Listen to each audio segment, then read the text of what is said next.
Hello, my friends, and welcome back to the Career Dive podcast. I'm your host, Anna Beleva, a career coach and LinkedIn learning instructor. Today's episode is different and special. So, I'm trying a new format and I am so excited to hear your feedback. In today's episode, you will hear a recording of a real coaching session with Cassandra. Just like a lot of job seekers, Cassandra felt like she was applying for a lot of jobs. She felt like she had the experience and she had a strong resume, but she was not landing interviews. So you will hear me ask her a few questions to figure out where exactly she is getting stuck. So use those questions for yourself as well to see where you're getting stuck. And then I'm guiding her through specific actions she can take in the next 30 days to start seeing a big shift and to start landing interviews ASAP. So if you are someone like Cassandra struggling to land interviews, you're going to love this episode. Cassandra was kind enough to let me share the session with you. So let's dive right into it. Cassandra, hello. Hey there. So let's talk about kind of where you're getting stuck here. So it sounds to me like you're applying for jobs and you're not really hearing back. Is that kind of where you're getting stuck right now? Absolutely. So my next question to you is, are you applying for the same roles that you've had in the past, or are you going for any sort of change? So change can be industry, function, seniority level, even location. A combination. I've been a little out of the game for what I was working in versus what I needed to get a job in. And so I know what I'm qualified for, but I'm also not getting any feedback from the places that I know I qualify for. But I'm also trying to see if I can, go up a step higher than where I've been. So then you're going both for roles that are similar to what you've done before and roles that are kind of a step up. Yes. And it sounds like you're not hearing back from either of those. No. Okay. So the reality is, especially when you are going for any sort of change. So for example, going for the step up is a change. When you are going for any sort of change, the way the ATS system is set up, the way the filters are set up, and there's a human behind it who sets those up, typically the recruiter. The way they set it up is they want the easiest, safest hire. Right. And that means that they ideally, in their ideal scenario, they want someone who has done really the same exact job, ideally with a competitor, right? Because it's just a very easy, seamless transition. So ideally, in their ideal world, they would want someone who is doing the same exact job that they're hiring for with a direct competitor right now. Okay. So if you are going for any sort of change, the way the filters are set up, you're just probably not even getting through those filters. Again, it doesn't mean that you can't get that role. It just means that this traditional way, you're just not getting through the filters because, again, ideally they want someone who is that match on paper. Right. That's kind of the first piece. Second piece, when you are applying for roles that are similar to what you've done in the past, two things can be happening. If they are similar, but they're not the same reason behind you not getting through is probably because, again, they're looking for that ideal perfect match on paper. Okay. So that's most probably what is happening. If you want to kind of, I am done trying to wait for them to finally notice me, what you need to do is to get proactive. So I don't know if you're kind of new to my world, but I do talk a lot about proactive job search. So proactive job search consists of building your brand online on LinkedIn so that if I were to go on your LinkedIn right now, especially it sounds like you're not actively kind of full-time employed right now. This is kind of a perfect time for you to really ramp up your LinkedIn profile to the point where if I was the employer Mm-hmm. looking to hire you for the type of role that you're after right now. And if I go on your profile right now, is it clear to me that you're that candidate that I would want to interview? Is it clear to me that you were a star at what you've done before? Is it clear to me that you have the skills that you have developed in those different roles that I'm looking for? Is it clear to me that maybe you've worked with tools or technologies that I'm looking for? So it needs to be very kind of instant. I go on your profile, I need to talk to her. That's the first part of building your brand online. Building your brand online to start your job searching proactively. Now, the second piece of it is, and you've kind of mentioned that in your question, was around networking. Yes. So the second piece is building your network proactively. So instead of spending that time, I imagine, tweaking your resume, creating that application, that takes time, right? So instead of spending your time on that, which you've tried already and it's not really getting you anywhere, let's think about, okay, well, who can I talk to? So the job is posted, you see it, your first instinct needs to be, who can I reach out to? Who can I talk to? Okay. And I always say, go beyond just the hiring manager because you don't have a lot of time here. The job is already posted. It's also entirely possible that people who are doing that proactive job search have already reached out to them a month ago, 2 months ago, 6 months ago. So it's entirely possible that they already have a couple of people in the pipeline. Okay. So when the job is posted, it is entirely possible that you're already almost a little bit late, right? So it doesn't mean that it's not possible. It's just, time is of essence here. So I wouldn't just reach out to the hiring manager. I would reach out to every single person you can find on the team because your goal is to talk to someone so that you can get an introduction to the hiring manager. If the hiring manager responds, great. But again, you don't have a month trying to get their attention. Reaching out to really everyone you can find on the team.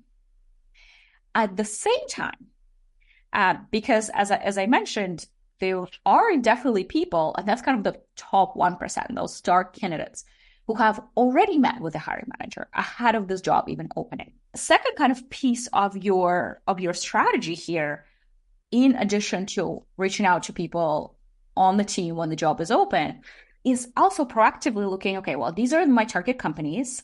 Who would be the person that has the power to hire me outside of them hiring? In general, this is the company, these are 5 companies that I would love to work for. Okay, well, who do I need to know inside this company who has the power to hire me? Now, similarly to the first scenario, it might take you multiple conversations or multiple reach outs to get to the decision maker. Maybe they will respond right away, or maybe you do need to kind of talk to a couple of people first to get that introduction. Okay. But your goal needs to be, I want to be known inside my target companies so that when they're like, oh, we're hiring for this role, or we want to bring someone on to do this. Oh, wait, I remember I met with Cassandra last month. You know what? Let's invite her to have a conversation with us and see if this can be a good fit. Because from an employer's perspective, this is so much easier and faster than posting a job, going through all the interviews, then they may not find someone and they have to do it again versus they already know someone and they already like you. Mm-hmm.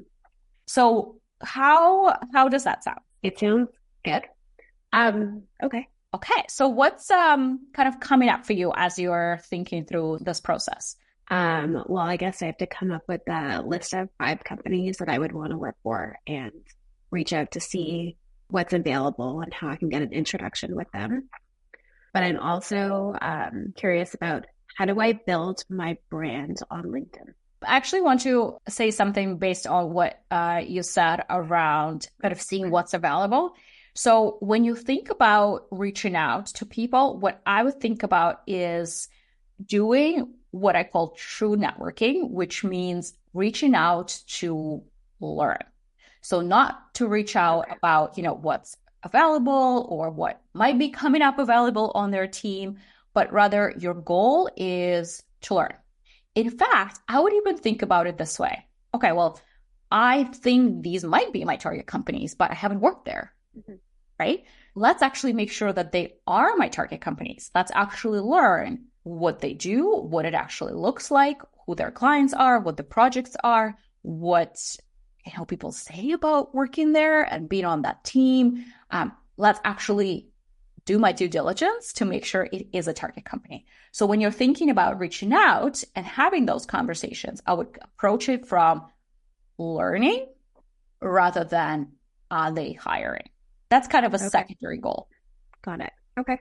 And then with regards to your second question around building your brand online, so there are two parts to it. The first part is, again, your LinkedIn profile, what it looks like right now. The header that you have, it must include the keywords for the role that you're after. Same with your about section. It needs to include the keywords for me to know, for your profile to even pop up.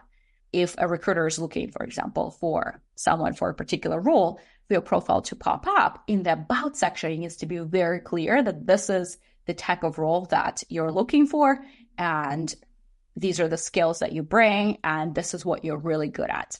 Similar with what we talked about, your previous experiences, it needs to be clear to me when I open your profile that, you have this skill, you've done this, you have worked with this platform, and you're really good at it. So not just that you've worked with it, but highlighting your results and achievements. So that's the first piece of it. And then the second piece is almost, I'd say, pro level.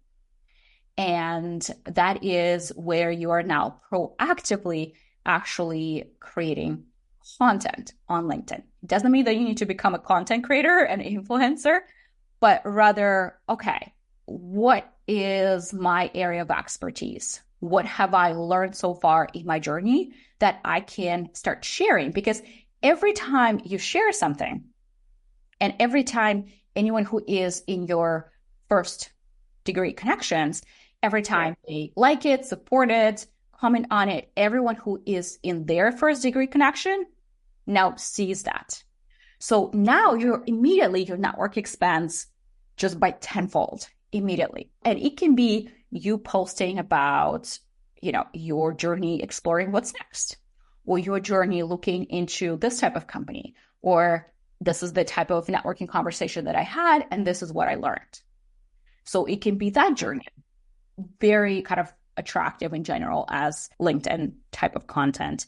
And another thing I would think about, let's take two marketing managers. One has no online presence, or, just this is the company I worked for, A, B, and C on LinkedIn, and a marketing manager with similar experience who is very active, who, let's say twice a week, posts about, their projects that they're working on right now and their wins and challenges, or their learnings from working with a particular technology or client or project, or what misconceptions they see in the industry about this profession, for example.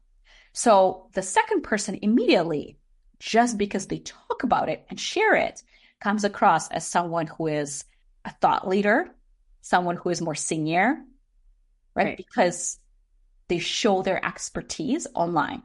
So that kind of is pro level, and it is something that you can, especially if you're not working right now, this is something that I would very much recommend that you invest some time in. And it can really be like an hour a week that you invest in it. You write to posts, you schedule them, and you're good to go. Okay, sounds great. I have one more question for you. So since I'm not working at the moment, does it make sense to have that little green bubble that appears up that says open to work? There are different opinions on it. At the end of the day, if you feel good about it, have it on. It doesn't really necessarily affect how you pop up in someone's search, because there are settings on the back end that you can set that open to new opportunities. So I would definitely make sure that that's on. Yeah. And the banner, there are two kind of types of people. There are people who just don't themselves like it and feel comfortable having it on. And there are people who don't mind it at all. So just see for yourself how you feel about it and make things. Right. But I mean, like, it doesn't like make or break for potential hire or. No. Okay. And at the end of the day, people, once you talk to them, they will know that you are not necessarily working right now. And that's not a big deal in general. Yeah. Okay. Okay. So do you feel now that you have kind of your next steps for the month where you're focusing? So we talked about not spending all of that time and effort on applications, which is something that you have tried before, but rather, okay, who can I talk to? Let me build that plan and actually now start proactively reaching out to people. How do you feel about this plan now? I feel good. When we get off this call, I'm gonna like write it all out and then plan the next steps and about like creating content to post on LinkedIn. Awesome. Love it. Keep me posted, and I will definitely check in the next 2 weeks to see how you're progressing and Okay. if any questions came up. Okay, bye. Bye. All right, my friend. So I hope that you enjoyed this new format. I am really curious. Please shoot me a note on Instagram at The Career Diet or on LinkedIn under my full name, Anna Believa, or you can always search for The Career Diet and you will find me.